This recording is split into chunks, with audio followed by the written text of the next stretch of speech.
Hey, what's going on, everybody? Welcome back to the channel. Today on this video, we've got to talk about some of the best baits to throw in the month of October. October is actually one of my favorite months of the year for bass fishing, or at least tournament fishing, because it's actually not a terribly awesome month to catch fish for a lot of the country. In the South, it seems like October is a pretty tough month. But you know, as a tournament angler, I kind of like those tough tournaments where, you know, just catching a limit of fish is a big deal. And so I've really come to really lean on a handful of different baits during the fall time period or the October time period across, you know, the South especially. And these do work up north too, but that's kind of a whole different, world up there. But anyways, let's get started with the very first technique, which I think is a very, very important one to really start leaning on hard this time of year, and that is a walking bait. As you can see here, because they just get bit, I cut off the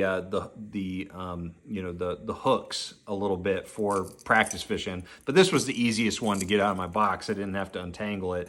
But a walking bait like this, especially this color, a bone walking bait, like a Zara Spook or a Sammy, if you got some Vixens, even better.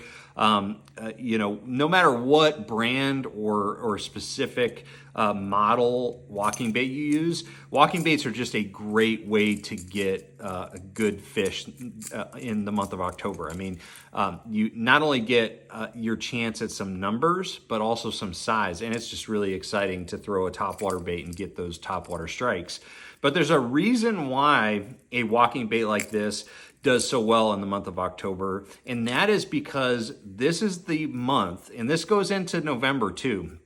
This is the month that fish really start chasing shad to a higher level. You know, because the shad are really active and they're starting to move shallow, and so you start noticing much more bait fish activity in the shallows, and the bass are right behind them. They're crushing on bait. And I think that a walking bait like this not only imitates, you know, larger threadfin shad, but it more specifically imitates gizzard shad. And so I think a lot of the biggest fish in a lake, like Lake Chickamauga, for instance, really are chasing gizzard shad, and a big walking bait can be very good. I'll be honest, you know, if I'm using a walking bait, I'm probably going to be using one of the bigger sizes of it this time of year. You know, other times of the year, I might downsize quite a bit and use a smaller one just to match the hatch. But during the fall, I'm really trying to imitate those gizzard shad more than anything. So walking bait is a really, really good choice. I usually throw it on braid. I'll use like a 30 or 40 pound, man, that bird is loud. Beautiful sounding bird. But anyways, I use like 30 or 40 pound braid with a monofilament leader, something like 15 pound test monofilament leader, only about that long. That's what I like to throw it on. And really the situation that I seem to have the most success is any areas that are leading into the back of these creeks where those shad are migrating back. It could be the mouth. Maybe there's like a shallow shoal or a long tapering point or something like that. The walking bait works great with that. On a lake like Chickamauga, you've got these shallow bars, you know, all over the place. And if you find those shallow bars where the fish are hanging out, the topwater is a really, really good way to catch them. And also bluff banks. Like if you got a bluff bank where you got the creek channel kind of buttoned up against a bank leading in the back of a creek, a walking bait is a great way to catch those fish. All right, so walking bait is number one. The second bait is actually also a topwater, but we have to talk about it because the month of October really does turn on a major bite that we all look forward to. If you've ever experienced this bite, you look forward to it every single year, and that is the frog bite, the hollow body frog, specifically over matted grass. And the reason why October is such an important month in the South for fishing a frog is a couple reasons. And the number one reason is that the grass is just getting right. Those grass mats, you know, maybe in July and August were just too thick, top to bottom. But during October, you know, the days are getting shorter. Maybe you've got some cold spells. The root systems are starting to break down on most of these grass mats, especially if you're dealing with hydrilla. And so when they start to break down like that, that creates a bunch of tunnels underneath. So I think that's the main reason why the frog really starts turning on, is those mats just start degrading to the point where you still have that good roof over their heads, but now you've got a lot of space for those bass to kind of roam around. So a black, specifically black frog over grass mats in October can be deadly. If you're fortunate enough to live around a lake or be fishing a lake that has suitable grass. You know, like I think this year on Lake Chickamauga, it's going to be a pretty good grass year. There's actually quite a bit of grass, especially on the upper portion of this lake. So I'm really looking forward to things getting right for that. Also, I saw some on Watts Bar. There's not a lot of Watts Bar, but there's some. But anyways, frog is definitely going to get the nod this time of year, more so than other times of the year, all the way through November. You know, lakes like Gunnersville, they've got a lot of mats to fish a frog on. The next bait that I want to show you guys is a bait that I started using years ago and really had immediate success with them. And I'll lay out the scenario first for this specific bait. Kind of gave it away there. It's a crankbait. But anyways, so one of the things that I look for in the fall, and specifically October, because October really is the month where the majority of the shad that are going to move into the backs of the creeks are doing so. And so there's a lot of fish that are already moving into the backs of these major feeder creeks.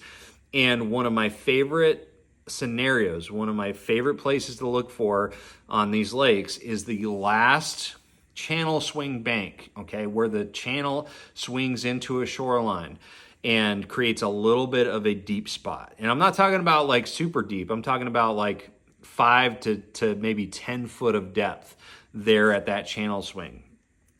A small crankbait that I threw years ago that I just have the utmost confidence in for this scenario has been a Bandit 200. A Bandit 200, I don't work with this company at all, never got free product from them, but this is a bait that I've used a lot. You know, Strike King Model 3, very similar. But anyways, this bait right here is so phenomenal for fishing those little shallow or moderate depth channel swing banks, because it's a small crankbait. I consider it like a finesse crankbait. It imitates the small threadfin shad that are moving into the backs of these creeks very well, and it allows me to cover water and get reaction strikes. So this is a really good one if you're in those type of situations where you can find those channel swing banks and there's a lot of rock there, that type of scenario. This is a really, really good bait. You can throw other crankbaits. I'm sure there's other ones that maybe are even better, but that one's my favorite. I just have a lot of confidence in it. It almost fishes like a square bill. I can fish it over a lot of rocks. It deflects off the cover very well. It's got some buoyancy to it, so it does back up off of that cover. So, you know, you can use it in a lot of different ways. But to me, it's a pretty versatile little finesse crankbait. All right, so the next and final bait that I really have to give a little bit of cred to on this video has got to be a spinnerbait, but not just any spinnerbait. I really like to downsize, just like I do with the crankbait. I like to downsize my spinnerbaits, okay? And I also downsize like my swim jigs and my chatterbaits if I'm using those too. But a spinnerbait is really good in the fall or in October, because again, you got a lot of small threadfin shad going into the backs of these creeks. And if you do have, smaller threadfin shad, you want to make sure that your spinnerbait kind of matches that. And so this is the Z-Man Power Finesse Sling Blade spinnerbait. Very small, compact. It's a finesse style spinnerbait. But just like any other spinnerbait, it comes through cover really well. And one thing that I like to fish this time of year, I love to fish, is laydowns leading into the backs of these creeks. So if you have a creek It's full of shad and full of bass. There's going to be some bass that are hanging around laydowns on the shoreline. And a spinnerbait like this is a really good way to fish that type of cover. And so, you know, I use both the 1/4 ounce version and the 3/8 ounce version. It just depends on the water clarity, how fast I want to bring this bait, all those different things. But yeah, these Finesse spinnerbaits, man, no matter what the brand is, you know, a smaller, more compact spinnerbait tends to get more bites this time of year. So anyways, guys, just wanted to show you some of my favorite fall, or October to be more specific, baits that traditionally have worked really well. Obviously, things are changing as far as like some of the techniques that you're seeing work year round, you know, especially with live sonar, you know, active target 2. A lot of people are throwing minnows. That stuff obviously works and it's doing very well, but these are techniques that just are proven. They've been proven for decades and they still work right now in the month of October. So let me know what you think about my list. What would you add to this list? And also, if you have any questions or want me to cover a topic in a future video, drop a comment below. Other than that, make sure you like, share, subscribe. I'm going to see you out on the water. Make sure you trust the process.